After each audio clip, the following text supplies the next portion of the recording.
Meja a ja filɛbagaw k'a daminɛ Mali kɔnɔ fo ka taa Mali kɔ kan aw mana kɛ diɲɛ yɔrɔ o yɔrɔ an b'a fɔ aw ma k'aw ni ɲɔntuma wagati togoya yɛrɛ kan bi wulada in na an n'an ka sariba dɔ bɛ ɲɔgɔn fɛ nin y'an sigilen an ka tableau de sar sanfɛ an n'an ka sari bɛ ɲɔgɔn fɛ ko yeko ko ye fɔ ko ban aw yɛrɛ ɲɛ b'a sigilen na n'o ye Chocolat Menti bi wulada in na an ni Chocolat o de bɛ ɲɔgɔn bolo Chocolat min da don ale yɛrɛ ye Chocolat ale ye jɔn ye ale ye dɔnkilida daminɛ cogo di mun ye dɔnkilida kanu don a la a kow ka ca quoi ni kɔni ye an sigilen an ka kɛnɛ mandi sanfɛ an b'a fɔ an balimaw bɛɛ lajɛlen ye k'u ka partage caman kɛ parce que dugu sarita o man di dɛ Chocolat ça va ouais ça va kow bɛ kɛ ouais kow ka fisa dɔɔni i bɛ geje ouais n bɛ geje ko pate ouais dan bon Chocolat ouais ni kɔni y'i sigilen an ka plateau sanfɛ n'o ye Meja A ye ouais an bɛna i ɲininka Chocolat yɛrɛ ye jɔn ye ouais voilà ok donc an b'a fɔ an balima silamɛ bɛɛ ɲɛna ko bɛɛ ni wula kosɛbɛ Meja A filɛbaga bɛɛ ni wula donc a ka artiste don a ka sariba don n'o ye Chocolat Mene aka Bam denkɛ Choco Taïga Rose ok ouais bon Chocolat i tɔgɔ yɛrɛ de ye Chocolat ye wa ou bien tɔgɔ wɛrɛ b'i la wa Maya non ne tɔgɔ yɛrɛ tɛ Chocolat ye ne tɔgɔ yɛrɛ je me nomme Musa Bagayogo Musa Bagayogo ne tɔgɔ sɛbɛ Musa Bagayogo ayi Bagayogo lakaw kɔni t'an tulu bolo dɛ non an ye Wasolo Bagayogo ye nous on vient de Wasolo d'accord bon i yɛrɛ filɛ nin ye i ye dɔnkilidala ye bon dɔnkilida in kɔnɔna la i ye mun ni mun de sɔrɔ a la quoi dɔnkilida in kɔnɔna la bon o kuma diyara n trop dɔnkilida kɔnɔna na n bɛ se k'a fɔ vraiment n ye fɛn caman y'a kɔnɔ n ye fɛn caman sɔrɔ a kɔnɔ parce que ne Chocolat yɛrɛ ne wolo yɔrɔ bɛnnen don Kati ma ne wolola Kati ne fa ni ne ba bɛɛ bɛ Kati bon dɔnkilida kanu ni dɔnkilida diya de kama donc ne Chocolat yɛrɛ nana Bamakɔ yan donc n bɛ Bamakɔ yan ça vaut vraiment plus de 4 ans comme ça donc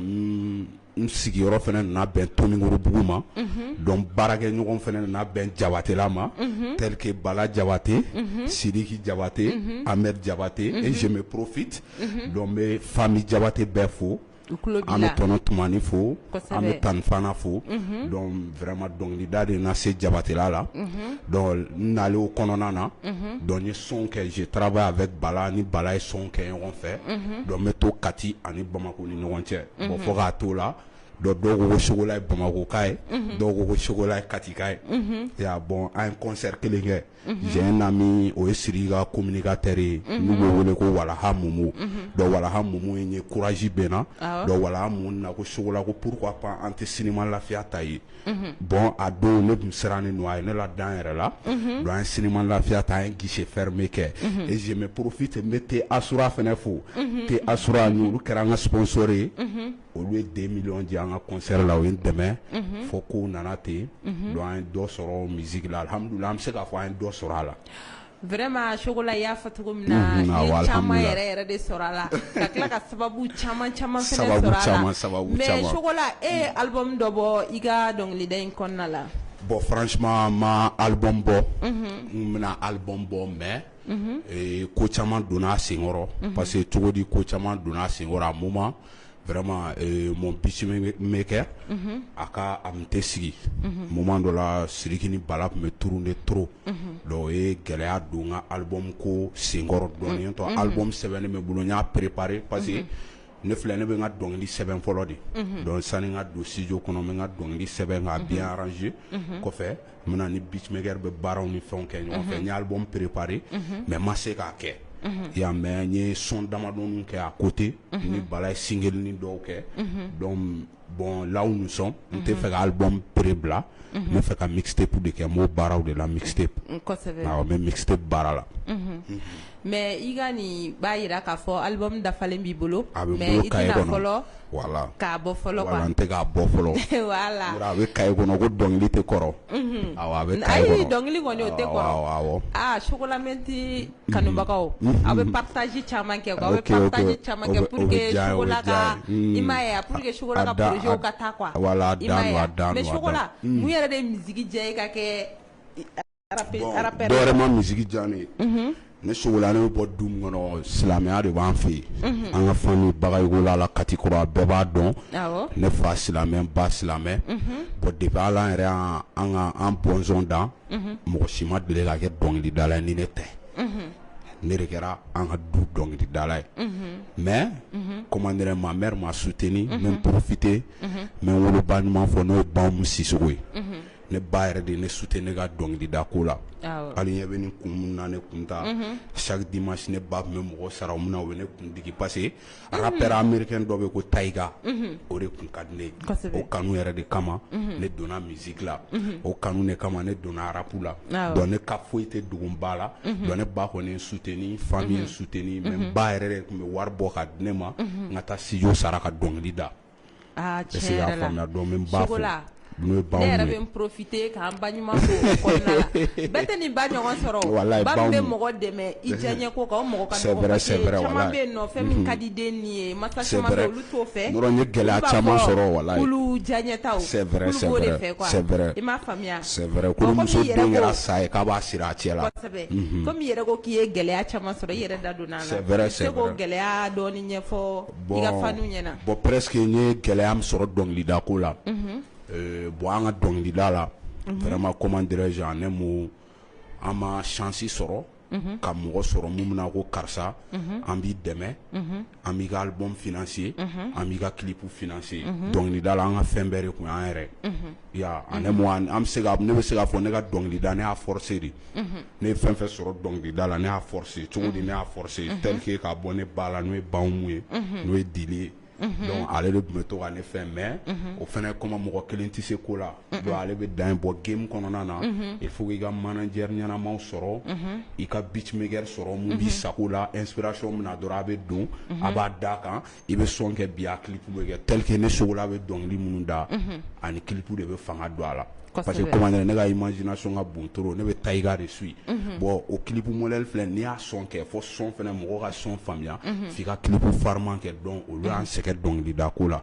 donc o an bɛ se k'a fɔ presque ne Chocolat yɛrɛ bɛ dibi min na bi o y'o ye mais ni Ala sɔnna a ma an b'a ko kan mais Chocolat i ka faniw tulo b'i la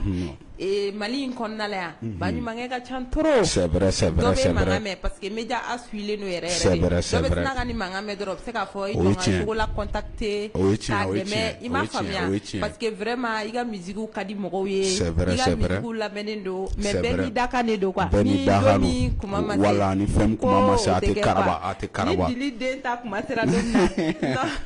non an m'a ko kan ni Ala sɔnna a ma mais i yɛrɛ y'a fɔ i ka kuma kɔnɔna la ko famille Jabate la n'o ye Sidikiba Jabate maso ye bon k'a daminɛ Mali kɔnɔ fo ka taa se Mali kɔ ka famille dogolen tɛ yɔrɔ voilà mais e yɛrɛ ye famille kɔnɔna sɔrɔ cogo di pour que i ka taga yen nɔ k'i ka musique kɛ bon ne famille kɔnɔna sɔrɔ cogoya min na ka ne to Kati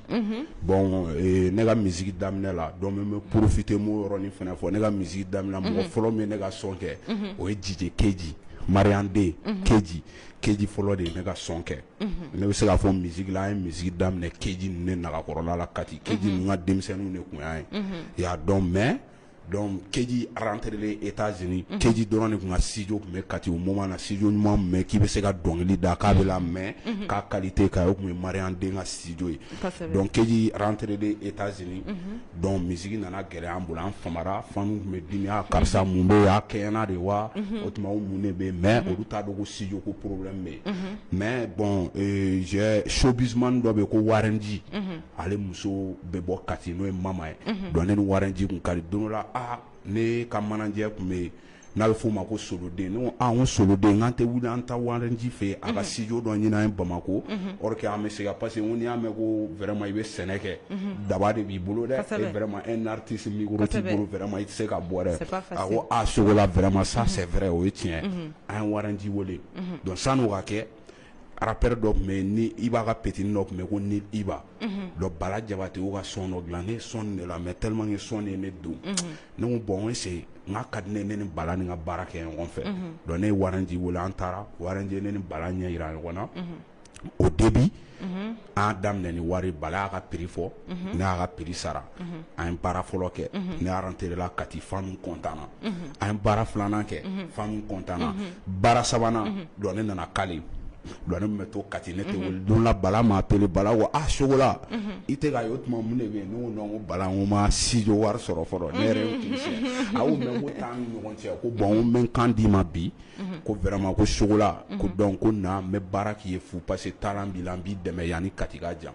ne ye Jabatela la sɔrɔ ten de donc ne nana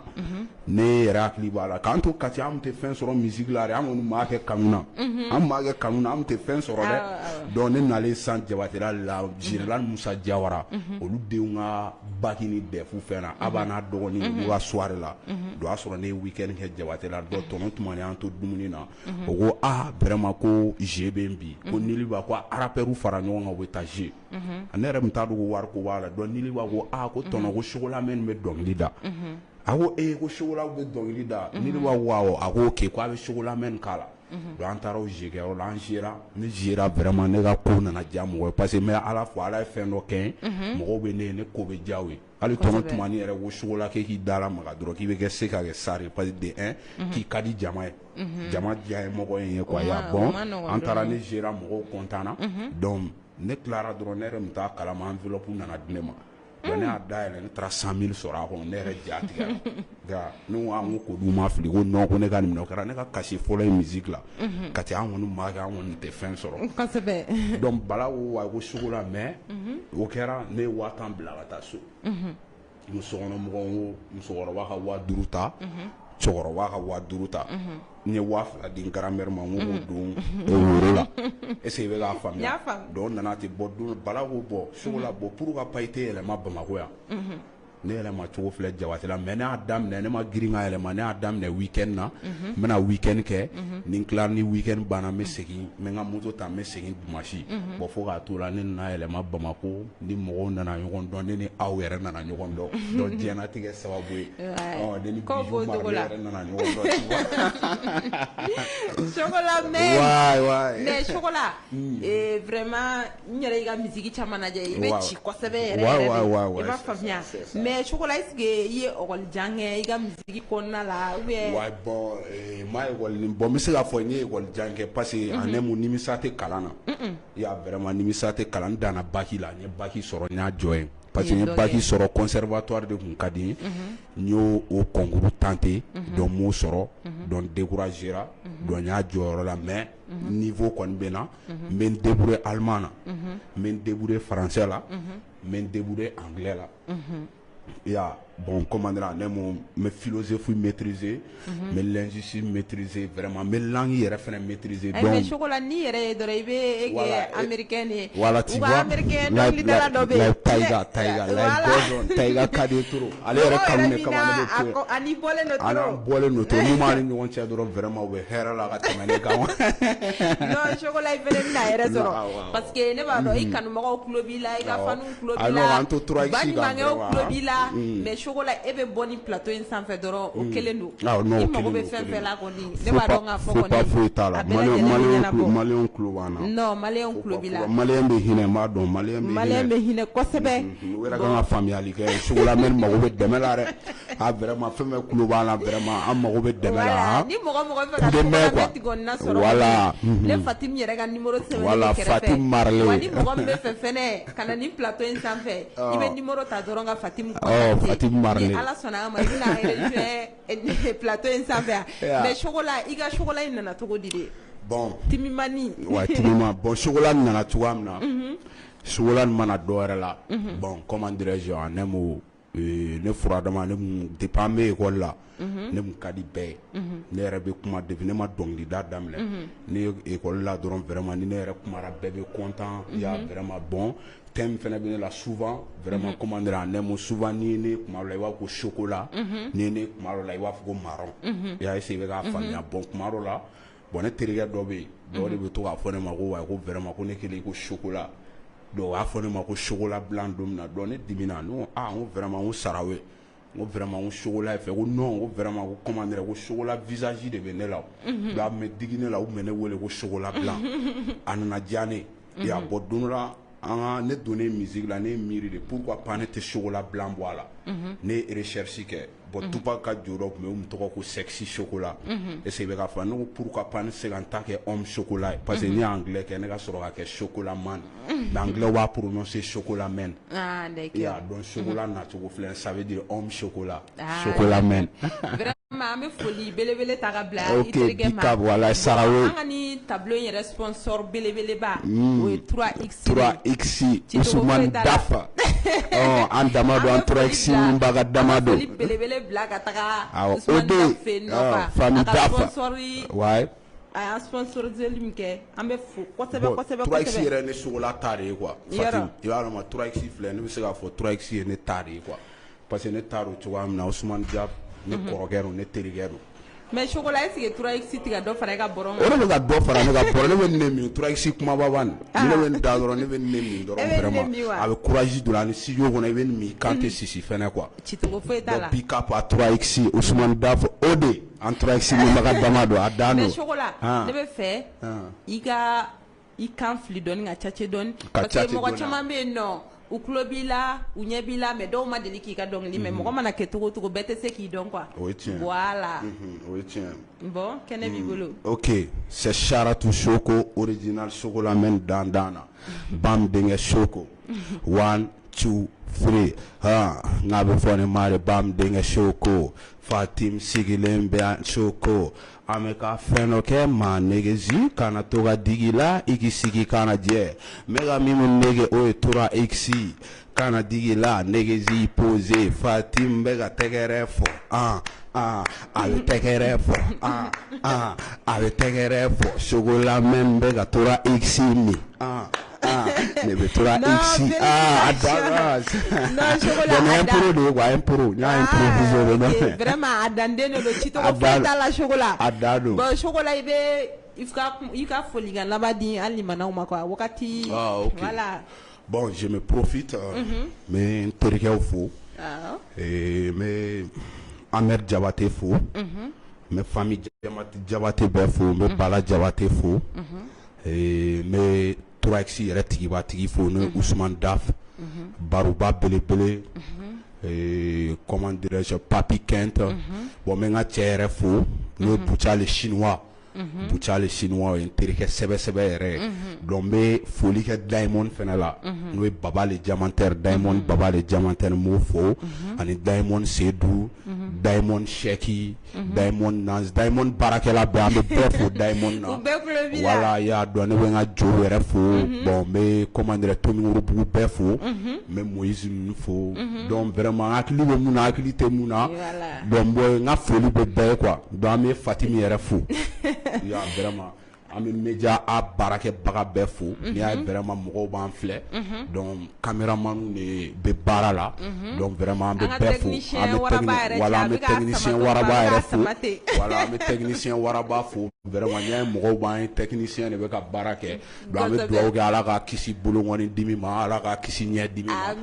donc on est ensemble quoi Fatima Ala k'e yɛrɛ bolo mɛn i ka baara la donc bɛ kuma bɛɛ la ni mun ye donc n bɛ n woloba ɲuman yɛrɛ fo n'o ye Ba Umu Sisoko ani famille n'o ye Madu Bagayogo toute la famille Bagayogo de Kati famille Sisoko on est ensemble Bika Charatu Soko aka Taïka Rose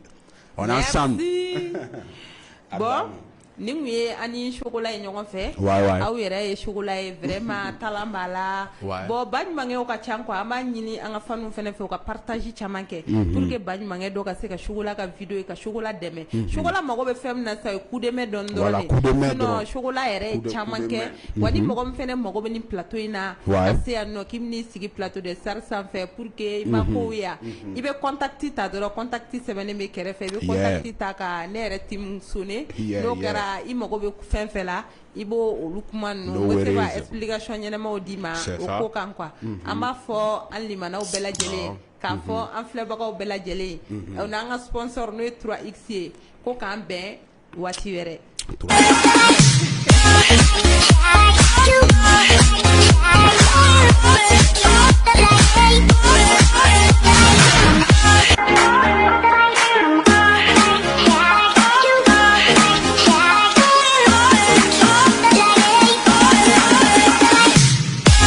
Yeah.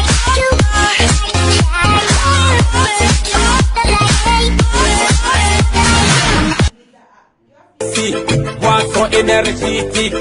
Salam alaikum, je suis Daf Ibrahim de la société Daf et Frères, Sodaf Sar. Sodaf est une société basée sur nos produits alimentaires tels que boisson énergétique 3X, boisson mino, beda makadala, demsen faramogo provaga. N'a mago jorala, avec son mali fambe. Mi fɛn ɲuman min bɛ minɔgɔ ko nege da, boisson nafama min bɛ fari foni ka galabu kɛnɛya. N'i y'a min a bɛ fanga kura d'i ma, an ko ale de ma 3X. Kɛnɛya o kɛnɛya bɛ ne babanna 3X énergie a b'i fari foni k'i kɛnɛya ka teliya d'i ma. O de y'a to ne bɛ sumu kɛ ha fɔ XR sabu wɛrɛ t'a la gundo foyi t'a la 3X énergie. Boisson 3X denmisɛnnin ni makɔrɔba n'i bɛ fɛ i fari ka foni k'i galabo kɛnɛya ni ka fanga kura d'i ma, a gindo filɛ i kɔrɔ. Boisson 3X farikolo ɲɛnajɛkɛlaw taalan de don. 3X Sodaf Sar ka produit de don anw fɛ nɔ Bamako. U jabala filɛ nin rue Mohamed 5 kan ka dabɔ ka ɲɛsin États-Unis ambassade kɔrɔ ma. 3X n'i mago bɛ boisson 3X camanba santa la, i bɛ wuli ka se PDG Ousmane Daf ka yɔrɔ la. Goloni na sugu la, a ka directeur commercial ye Ibrahim Daf ye. Umar Daf fana bɛ sɔrɔ yen nɔ. A bɛ se ka boisson 3X sɔrɔ Mali fan bɛɛ lajɛlen na. Butigiw ni alimentation ani dabana ni sugu fan bɛɛ lajɛlen na.